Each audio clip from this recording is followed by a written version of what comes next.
30, chapter 1. I will extol thee, O Lord, for thou hast lifted me up, and hast not made my foes to rejoice over me.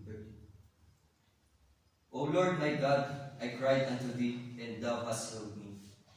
O Lord, thou hast brought up my soul from the grave. Thou hast kept me alive, that I should not go down to the pit.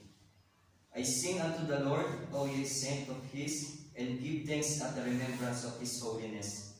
For his anger endureth but a moment, in his favor is life. Weeping may endure for a night, but the joy cometh in the morning. And in my prosperity I said, I shall never be moved.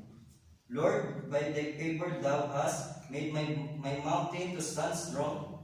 Thou didst hide thy face, and I was troubled. I cried to thee, O Lord, and unto the Lord I made supplication. What profit is there in my blood when I go down to the pit? Shall the dust praise thee? Shall it declare thy truth? Hear, O Lord, have mercy upon me. Lord, be thou my helper.